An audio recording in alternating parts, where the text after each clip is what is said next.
Bismillahirrahmanirrahim. Alhamdulillah wassalatu wassalam ala Rasulillah wa ala alihi wa ashabihi wa man tabi'ahum bi ihsanin ila yaumiddin wa ba'd.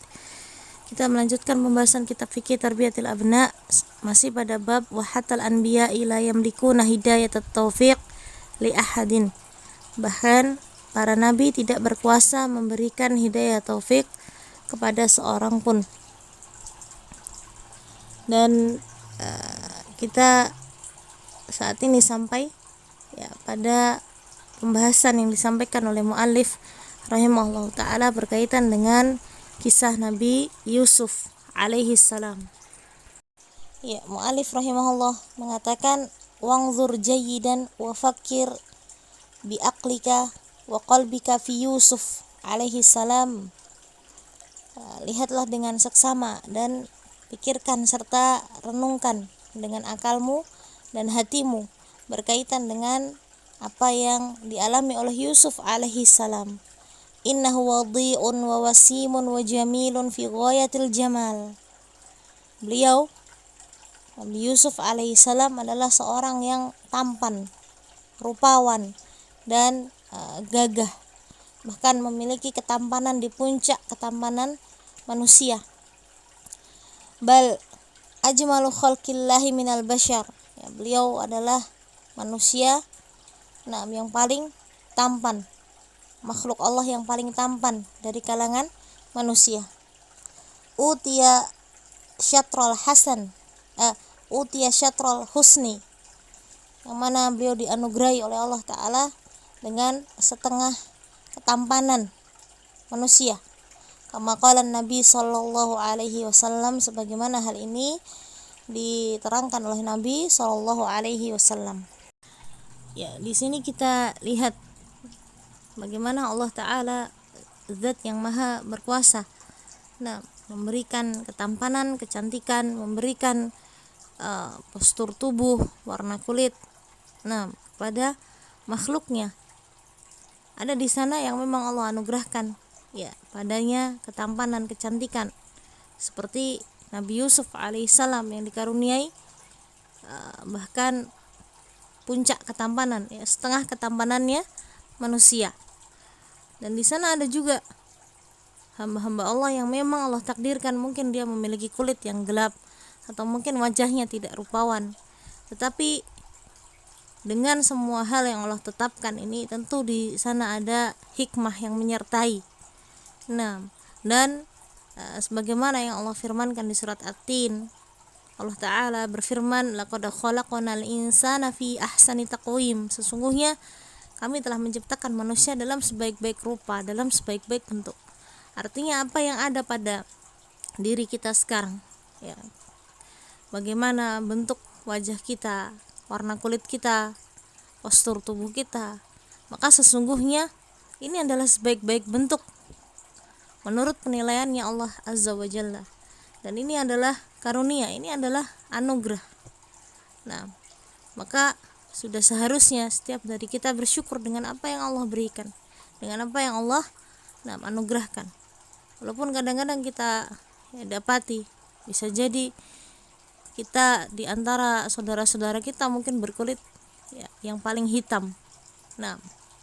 Atau nanti orang tua memiliki anak yang di antara anak-anaknya ada yang mungkin kulitnya berwarna gelap, atau di antara anak-anaknya ada yang wajahnya mungkin dia nilai tidak rupawan, tidak menarik. Maka yang harus dipahami dan diimani, diyakini bahwa ini semua anugerah yang Allah karuniakan. Ini adalah sebaik-baik bentuk di sisi Allah Ta'ala. Maka wajib bagi kita untuk bersyukur, untuk mensyukuri. Itu sebabnya diharamkan seseorang mengubah ciptaan yang Allah tetapkan. Dia memotong bagian anggota tubuhnya, misalkan memotong sebagian rambut yang memang tidak diperbolehkan di sana, seperti mencukur alisnya, atau meratakan giginya untuk sekedar untuk kecantikan. Ini diantara hal-hal yang masuk padanya mengubah apa yang Allah ciptakan. Ini adalah hal yang diharamkan karena itu adalah bentuk ketidakterimaan terhadap takdirnya Allah Azza wa Jalla. Kemudian mu'alif rahimahullah ta'ala melanjutkan, yulqa fi ghayabatil jub. Nabi Yusuf alaihissalam dilemparkan ke dasar sumur oleh saudara-saudaranya sendiri. Yaltaqithu ba'dus sayyarah, yang kemudian beliau ini ditemukan oleh sekelompok musafir, orang yang berpergian yang kebetulan melewati sumur tersebut. Diangkatlah Nabi Yusuf alaihissalam dari dasar sumur tersebut, yang memang bihamdillah ketika itu Nabi Yusuf alaihissalam masih hidup. Apa yang kemudian terjadi? Yuba'u fi aswaqir raqiq wal abid. Nabi Yusuf alaihissalam lantas dijual di pasar budak, dijual layaknya para budak. Yu'khadu ila qusuril muluk haitsul fitnatu, yang kemudian Nabi Yusuf alaihissalam ini dibawa ke kerajaan, tempat yang nantinya akan terjadi fitnah yang besar. Apa fitnah yang besar yang menimpa Nabi Yusuf alaihissalam? Imra'atul azizi turawiduhu an nafsiha. Istri Al-Aziz ini merayu dan menawarkan dirinya kepada Nabi Yusuf alaihissalam, mengajak beliau untuk berzina. Faya'ba wa yamtani'u. Nabi Yusuf alaihissalam pun menolak ajakan tersebut. Summa ila sijni bid'a sinin, hingga akhirnya beliau dijebloskan ke dalam penjara sampai beberapa tahun. Fi ausatil khammarin, berada di tengah-tengah para peminum khamar. Wal lususi wa ahlil ijram, berada di tengah-tengah para pencuri dan pelaku kriminal yang lain. Hakadha takunu sujunu fil ghalib. Beginilah memang keadaan penjara pada umumnya. Sujunul janaiyin, penjara tempatnya para pelaku kriminal, penjara tempatnya para penjahat.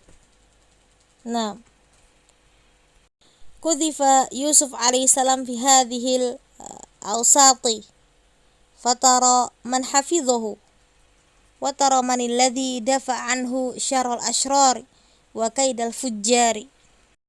Nabi Yusuf alaihissalam dilemparkan dalam keadaan yang seperti ini, berada di tengah-tengah para penjahat, para pelaku kriminal. Maka tidakkah engkau melihat siapa gerangan yang menjaga beliau alaihissalam? Tidakkah engkau melihat siapa gerangan, zat yang berkuasa untuk menghindarkan beliau dari kejelekannya, orang-orang yang buruk, orang-orang yang jahat, dan menghindarkan beliau dari tipu daya para pelaku dosa? Siapa gerangan yang menjaga beliau dari semua itu?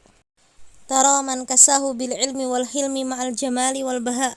Tidakkah engkau juga melihat siapa yang menghiasi beliau alaihissalam, menganugerahkan pada beliau ilmu dan kebijaksanaan bersama dengan ketampanan dan kemuliaan. Wa huwa wahidun gharibun taridun la abba ma'ahu wa la umma wa la akha ma'ahu wa la ukhta wa la amma ma'ahu wa la khala wa la aqariba lahu wa la ajdad. Padahal beliau adalah seorang yang sendirian, terasing, tidak ada bersama beliau orang tua, tidak ada ayah, tidak ada ibu, tidak ada saudara laki-laki maupun perempuan, tidak ada paman dan tidak ada kerabat, serta tidak ada kakek-kakek yang menemani beliau. Terasing di negeri tersebut. Manil ladzi 'allamahu, siapa gerangan yang mengajarkan kepada beliau semua kebaikan itu, yang disebutkan oleh Allah Ta'ala dalam kisah Nabi Yusuf alaihissalam, diabadikan dalam surat Yusuf. Ketika Nabi Yusuf alaihissalam menafsirkan mimpi, siapa gerangan yang mengajarkan beliau hal tersebut? Manilladzi zakkahu, siapa gerangan yang menjaga kesucian beliau ketika beliau sanggup untuk menolak ajakan zina dari istri Al-Aziz? Manilladzi rabbahu, siapa yang kemudian mendidik beliau? Wa man dzalladzi ra'ahu, siapa yang menjaga beliau? innahu Allahu subhanahu wa ta'ala, sesungguhnya dia adalah Allah subhanahu wa ta'ala, khairun hafidha wa huwa arhamur rahimin, dialah sebaik-baik penjaga dan dialah zat yang maha penyayang di antara para penyayang.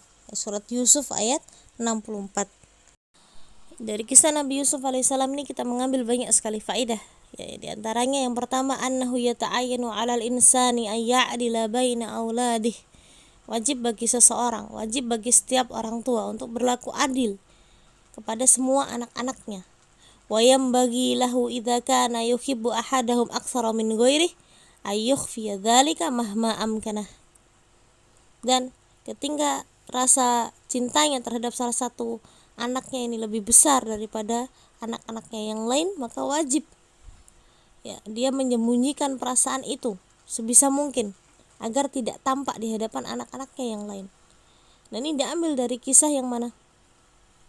Ya, ketika Nabi Yakub alaihissalam, ayahanda dari Nabi Yusuf alaihissalam, ini sangat cinta kepada Yusuf, lebih besar kecintaannya kepada Yusuf daripada kepada saudara-saudaranya, dan ini nampak di hadapan saudara-saudara Yusuf, yang diketahui oleh saudara-saudaranya Yusuf alaihissalam, hingga akhirnya menimbulkan perasaan hasad sampai akhirnya mereka membenci Yusuf alaihissalam dan mencelakakan Yusuf dengan mendorongnya ke dalam sumur. Nah, ini hal-hal yang harus dihindari sebisa mungkin. Perasaan manusia memang tidak bisa dibuat-buat begitu. Namanya kecintaan memang tidak bisa 100% adil. Apa yang ada di dalam hati itu memang tidak bisa 100% adil sama rata. Tetapi yang dituntut di sini, yang diwajibkan di sini adalah bagaimana kecintaan yang besar itu tidak terlalu nampak ya di hadapan anak-anaknya yang lain, yang menutup semua pintu yang bisa menyebabkan anak-anaknya ini saling hasad, saling iri atau saling benci. Nah, ini perlu ya, setiap orang tua atau calon orang tua ya, untuk mengilmui hal-hal seperti ini. Nah, faedah yang kedua adalah al-hadaru minadz-dzunubi allati yatarattabu 'alaiha dzunubun akhar wa yatasalsalu syarruha. Yang menjauhi dosa-dosa yang menyebabkan terjadinya dosa yang lain lagi sehingga terus bersambung kejelekannya. Seperti kita ketahui dalam kisah Nabi Yusuf alaihissalam ketika saudara-saudaranya ini ya diawali dari rasa hasad. Hasad ini kemudian timbul pada mereka kebencian sehingga menyebabkan mereka melakukan dosa yang berikutnya, yaitu mencelakakan Yusuf alaihissalam dengan mendorong ke dalam sumur. Ya, apa yang mereka lakukan menyebabkan lagi dosa yang berikutnya, yaitu mereka harus berbohong di hadapan ayahnya. Ya, ketika ayahnya mencari Yusuf alaihissalam, nah saudara-saudaranya ini berbohong. Kemudian kejelekannya juga bersambung karena tidak hanya mereka menzalimi Yusuf alaihissalam, tapi mereka juga menzalimi ayahnya. Karenanya di dalam surat Yusuf ayat 97, saudara-saudara Yusuf ini mengatakan, qalu ya abana astaghfir lana dzunubana inna kunna khati'in. Ya, wahai ayahanda kami, mohon ampunkanlah atas dosa-dosa kami. Inna kunna khati'in, sesungguhnya kami adalah orang-orang yang bersalah. Nah, ini bentuk penyesalan di mana mereka mohon ampun kepada Allah tabaraka wa taala, ya bertaubat, dan mereka juga harus meminta maaf tidak hanya kepada Yusuf tetapi juga kepada ayahandanya yang mereka telah dustai kemudian mereka zolimi. Nah, ini seseorang harus berhati-hati ya. Satu dosa itu tidak hanya berhenti di dosa itu saja, bisa jadi satu kemaksiatan, satu dosa itu akan membawa dan menjerumuskan pelakunya ke kemaksiatan yang berikutnya, ke dosa yang berikutnya, waliyadu billah. Faedah ketiga dari kisah ini adalah takmilu Yusuf alaihissalam limaratibis sabri, kesempurnaan Nabi Yusuf alaihissalam dalam memiliki tingkatan-tingkatan kesabaran. Kesabaran yang pertama yang beliau miliki adalah as-sabru lit-tirari, ya, kesabaran yang memang terjadi karena kondisi yang mengharuskan beliau bersabar, tidak ada pilihan lain, nggak ada opsi lain yang dimiliki. Dan ini nampak pada 3 peristiwa. Yang pertama, wahwa sabara ala adiyati ikhwatih, ketika beliau bersabar menghadapi gangguan saudaranya yang hasad sampai mencelakakan beliau. Saat dia didorong di dalam sumur, beliau masih hidup kondisinya, beliau di dalam sumur, ya tidak mungkin untuk membalas saudara-saudaranya. Ya, beliau bersabar. Nah, ini kesabaran yang memang kondisi yang mengharuskan beliau untuk bersabar. Nggak ada opsi lain. ya selain itu.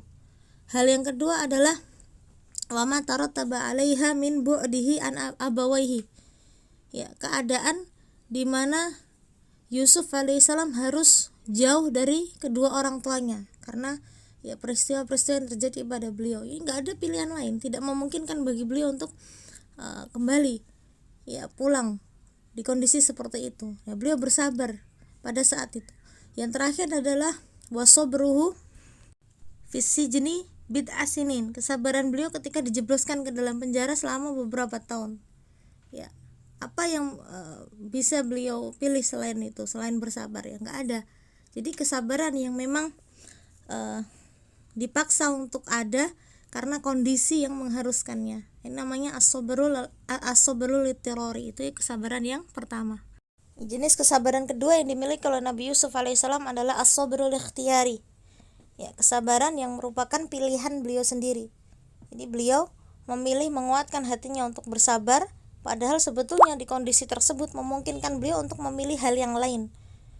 Ini nampak pada peristiwa ya wa huwa sabara ala marawadati sayyidatihi imra'atil aziz, ketika beliau bersabar menolak ajakan berzina dari istri al-aziz, ma'awujudid dawa'il qawiyati min jamaliha wa ulwi mansibiha, padahal keadaannya ya wanita ini bukan wanita sembarangan, wanita ini cantiknya luar biasa. Jadi ada pendorong sebetulnya. Wanita ini cantiknya luar biasa dan dia memiliki kedudukan, dia memiliki kekuasaan. Wa kauniha hiyallati rawadathu an nafsihi wa ghallaqatil abwab, dan keadaan kedua yang sebetulnya mendukung keadaan untuk berzina adalah wanita ini yang memaksa Nabi Yusuf alaihissalam. Jadi bukan inisiatif Nabi Yusuf, enggak, wanita ini yang dipaksa, yang memaksa beliau untuk melakukan perzinaan. Bahkan wanita ini yang menutup pintu kamar tersebut. Wa huwa fi ghayati ray'anis syabab. Nah, keadaan ketiga yang mendorong sebetulnya ya beliau mudah saja untuk memilih berzina ketika itu. Ya, jika tidak kuat hatinya, yaitu Nabi Yusuf alaihissalam di kondisi itu adalah seorang yang masih sangat muda, ya, yang memiliki syahwat yang layaknya pemuda pada umumnya. Ya, keadaan keempat, walaysa indahu min qarabatihi wa ma'arifihi al-asliyina ahadun. Enggak ada satupun kerabatnya, enggak ada satupun yang mengenal beliau di negeri tersebut. Beliau adalah orang yang terasing di sana. Ya, orang yang terasing di satu tempat itu lebih mudah sebetulnya dia melakukan kemaksiatan. Kenapa? Karena enggak ada keluarganya, enggak ada orang yang mengenal dia. Dari 4 kondisi ini, wanita ini yang mengajaknya, beliau yang dipaksa. Tuh, wanita ini cantiknya luar biasa, punya kekuasaan. Kemudian Nabi Yusuf alaihissalam ya keadaan ketika itu adalah masih sangat muda, layaknya pemuda yang memiliki ya syahwat pada umumnya. Yang berikutnya adalah beliau terasing di situ, nggak ada orang yang kenal beliau. Semua hal ini mendukung sebetulnya untuk berzina, tetapi Nabi Yusuf alaihissalam memilih untuk bersabar, menguatkan hatinya, menolak ya perzinahan itu, sampai akhirnya endingnya ya difitnah, kemudian dijebloskan ke dalam penjara. Nah, kesabaran inilah disebut sebagai kesabaran al-ikhtiyari, kesabaran yang merupakan pilihan dari seorang hamba. Kalau dilihat dari 2 jenis kesabaran tadi, as-sabrul litirari dan sabrul ikhtiyari, maka kita secara jelas bisa menyimpulkan bahwa as-sabrul ikhtiyari itu adalah kesabaran yang nilainya lebih tinggi di sisi Allah Ta'ala. Kenapa? Ya karena seseorang ketika dia memiliki pilihan, kemampuan, kekuatan, kondisi sudah mendukung untuk melakukan dosa, tetapi dia bersabar ya untuk taat dan takut kepada Robnya. Nah, ini kesabaran yang nilainya jauh lebih besar ketimbang dengan kesabaran ittirari, ya kesabaran yang memang terjadi karena keadaan yang mengharuskannya. Makanya dalam pembahasan yang lain ya, selain membagi kesabaran menjadi 2, al-ittirari dan ikhtiyari, para ulama juga membagi kesabaran menjadi 3, as-sabru ala ta'ah, as-sabru anil maksiyah, dan as-sabru indal musibah. Kesabaran ketika melakukan ketaatan ini seperti kesabarannya Nabiullah Ibrahim alaihissalam ya, yang diperintahkan menyembelih anaknya, satu-satunya anak ketika itu, yaitu Ismail. alaihi salam. Ya, beliau bersabar di atas ketaatan kepada Allah tabaraka wa taala. Kemudian as-sabru anil maksiyah. Ini contohnya kesabaran ya untuk menjauhi kemaksiatan. Ini seperti kesabarannya Nabi Yusuf alaihissalam ketika diajak berzina. Dan yang terakhir adalah as-sabru indal musibah, kesabaran ketika terjadinya musibah. Nah, ini seperti kesabarannya Nabi Ayub alaihissalam yang diuji dengan penyakit di seluruh tubuhnya, ditinggalkan keluarganya. Nah, ini 3 jenis kesabaran. Nah, para ulama menjelaskan bahwa ya kalau dilihat dari pembagian yang pertama tadi as-sabrul ikhtiyari itu jauh lebih bernilai, berharga. Maka kalau dilihat dari 3 pembagian ini ya as-sabru anil maksiyah, nah ini nilainya besar sekali di sisi Allah ya ketimbang as-sabru indal musibah, kesabaran di atas musibah. Bukan berarti tidak ada nilainya, ada pahalanya, tetapi kesabaran seseorang menolak kemaksiatan padahal dia bisa melakukannya, ini nilainya besar sekali di sisi Allah. Yaitu sebabnya dijelaskan oleh para ulama kesabarannya Nabi Yusuf alaihissalam ketika beliau dicelakakan oleh saudara-saudaranya dibandingkan dengan kesabarannya beliau alaihissalam ketika menolak ajakan wanita itu untuk berzina. Itu nilainya jauh lebih besar kesabaran beliau ketika menolak untuk berzina. Maka Al-Quran mengabadikan kisah ini, dan ketika kita mendengar nama Nabi Yusuf alaihissalam, maka yang terbetik di benak kita adalah bagaimana kesabaran beliau, sanggup ya seorang pemuda yang sanggup untuk menolak ajakan berzina dari seorang wanita yang cantiknya luar biasa. Nah, ya faedah yang keempat sekaligus faedah terakhir dari kisah ini adalah annal ikhlasu lillahi ta'ala akbarul asbabi li khusuli kulli khairin wa indifa'i kulli syarr. Sesungguhnya keikhlasan kepada Allah Ta'ala adalah sebesar-besarnya sebab untuk mendapatkan semua kebaikan dan bisa menolak semua kejelekan. Nah, sebagaimana Allah Ta'ala berfirman di ayat 24 di surat Yusuf, kadzalika linasrifa anhu su'a wal fahsya innahu min ibadinal mukhlasin. Demikianlah kami menghindarkan Yusuf alaihissalam dari kejelekan dan dari perbuatan keji. Sesungguhnya dia termasuk hamba-hamba kami yang ikhlas. Maka ya sebagaimana bab pembahasan kita ya, yang berkuasa memberikan petunjuk, yang berkuasa untuk menjaga, yang berkuasa untuk memberikan semua kebaikan dan menghindarkan kita dari kejelekan. Nah, bagi kita, bagi keluarga kita, bagi anak-anak kita tidak lain dan tidak bukan hanyalah Allah tabaraka wa taala. Tapi semuanya itu harus ditempuh dengan melakukan sebab-sebabnya. Di antaranya adalah seseorang mengikhlaskan ya niatannya, memperbaiki kondisi hatinya ketika dia beribadah kepada Allah, dia ikhlaskan niatannya. Nah, ikhlas lillah, ketika dia diuji dia bersabar dan dia berharap pahala dari Allah tabaraka wa taala. Ya, keikhlasan ketika diwujudkan, maka ini menyebabkan datangnya kebaikan dari sisi Allah tabaraka wa taala. Bagaimana Nabi Yusuf alaihissalam diberikan ilmu untuk mentakwil atau menafsirkan mimpi.